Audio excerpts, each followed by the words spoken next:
Hey everyone, welcome back to Tech Jotters. If you have installed Fedora 42 KDE edition on your system and you are wondering what to do next, this video is for you. We are going to make Fedora look beautiful, feel fast, and work just right with one powerful post-installation script I created to save you time and effort. Every time I install Fedora KDE, and by the way, I need to install Fedora KDE or other operating system multiple times because before making any video, I need to experiment them, polish them, and make sure everything works. So I need to do that multiple times. And I found myself repeating the same steps, including the codecs, fonts, ZSH, setting up themes, and tweaking everything manually. It was time consuming, and sometimes the most important thing, I forgot important bits. That's when I decided to automate everything in one script. So I can set up a clean, functional, and visually stunning Fedora KDE environment in minutes. And today, I'm sharing that script with you. So first of all, what this script does. It will do system updates. It will update all your total Fedora 42 system. Then it will enable RPM Fusion repository. So it will add the free and non-free repositories. Then it will install the multimedia codecs, and it will swap the limited FFmpeg free with the full version and install codecs like OpenH 264. So all your media just works well. Then it will install ZSH shell setup. So it will install ZSH and it will make it the default shell, and it will add powerful plugins like auto suggestions, completions, and syntax hightings, everything. After that, it will install FiraCode nerd font. So FiraCode nerd font is a nerd font which is beautiful and it looks beautiful in terminal and it's good for coding. So it will install FiraCode nerd font automatically. Then it will install Starship prompt. So Starship will make your terminal looks way better than the default one. So I'm using the Capuchin Powerline theme. So if you want, you can change the theme, anything, but it will create the base, okay? And then it will install KDE theme. In that case, I use Orchis plus Kvantum. So it will pull the Orchis KDE theme and applies it via Kvantum for a sleek and modern looks. Then it will install Tela icon theme. So it's a beautiful icon set. It will download it and it will configure it properly.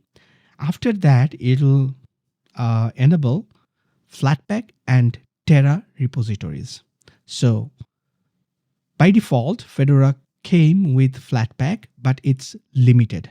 So this process will make it more usable, and then it will install the Terra repositories. So you can find any kind of applications through your terminal or your app store.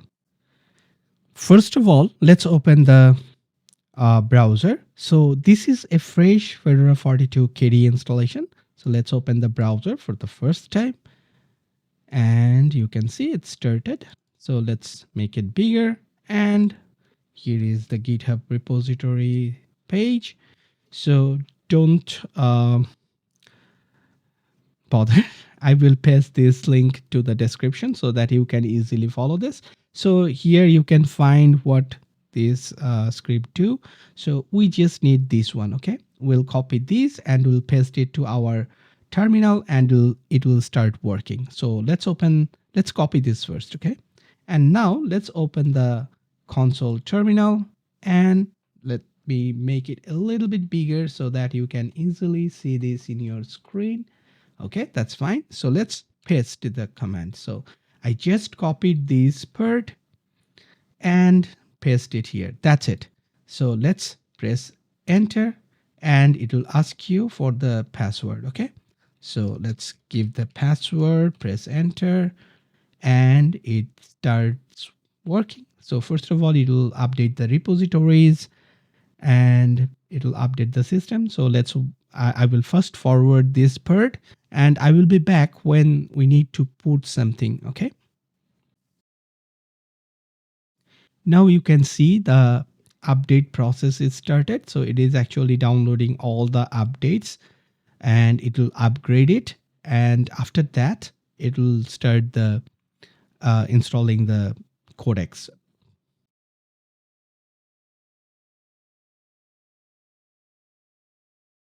Okay, now you can see the update process is done. Now it is actually enable RPM Fusion repositories, and we need to put our password again. So let's put the password, press enter, and it will update the RPM Fusion repositories. And now it is actually installing all the codecs.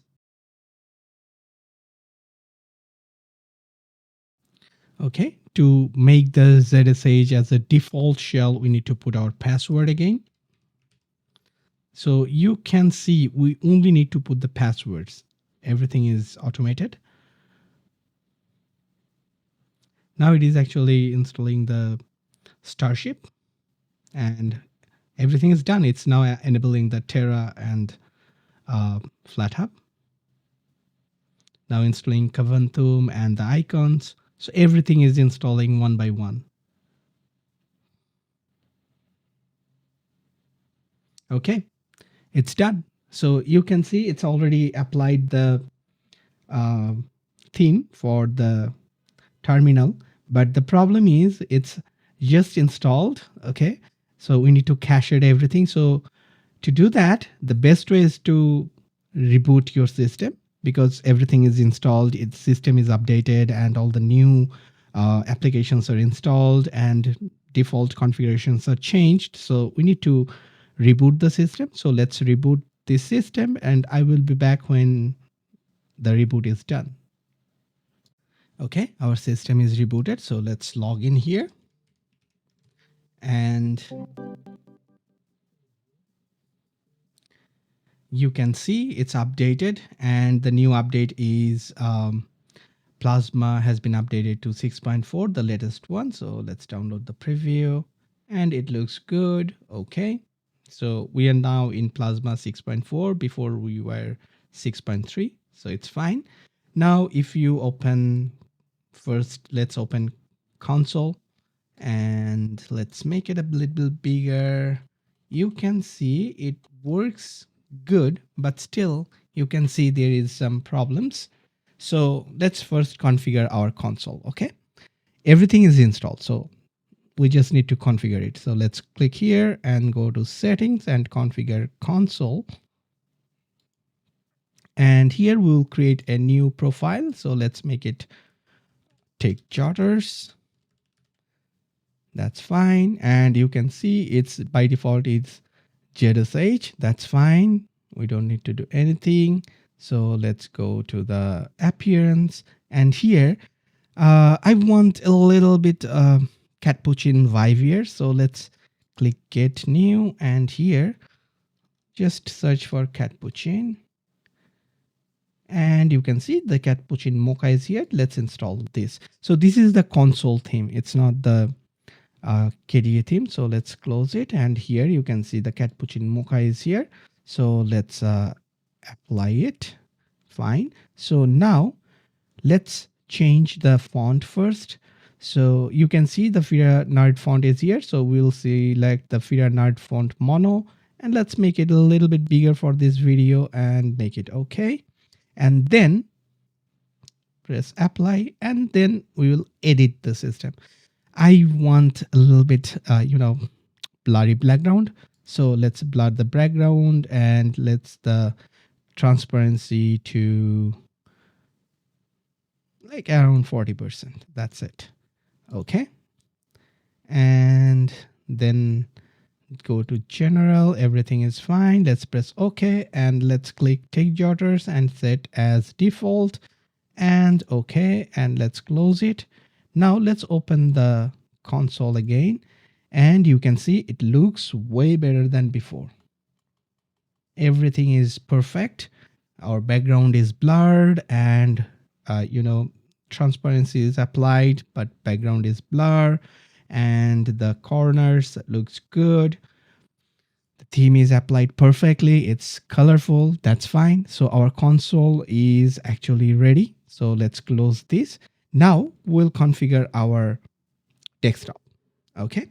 So let's click on the system settings. Here we'll go down and we'll go to the colors and themes. And here you can see the Orchis theme is already downloaded. Okay, we don't need to download it again. So let's select the Orchis Dark and apply. I only want the appearance settings. That's fine. Okay, it looks good, I think.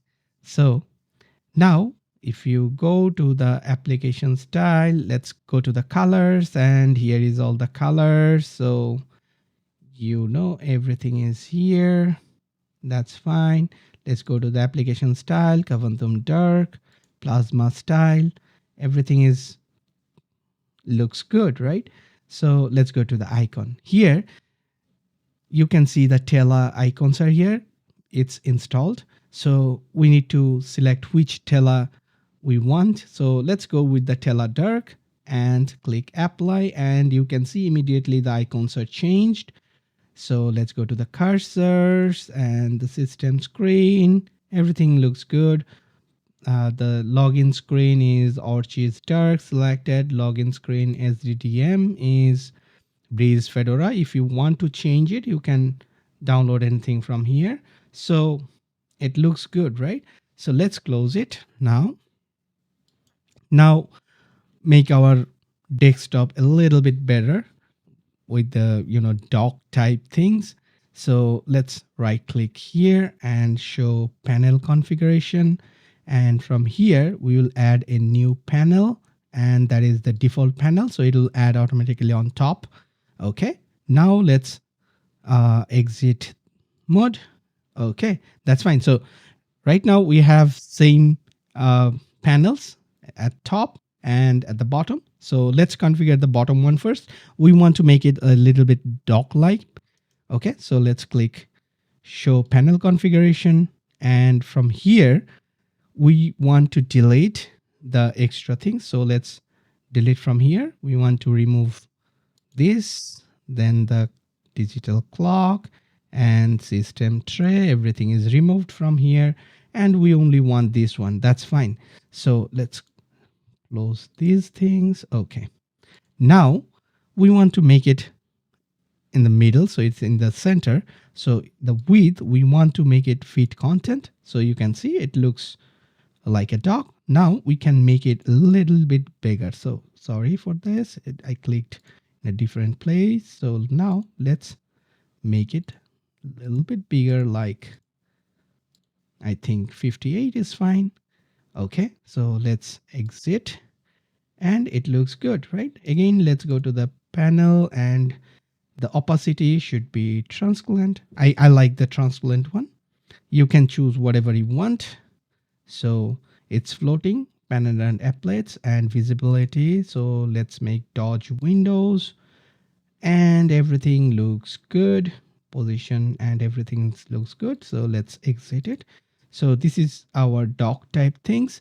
Now we'll configure the top one. Okay, so for this we will keep this part, and this part will delete this one. Okay, so let's delete this, remove, and you can see it's the alignment is changed. So what we need to do is add a new spacer. So here is the spacer. So we will take it to the left until everything goes to right.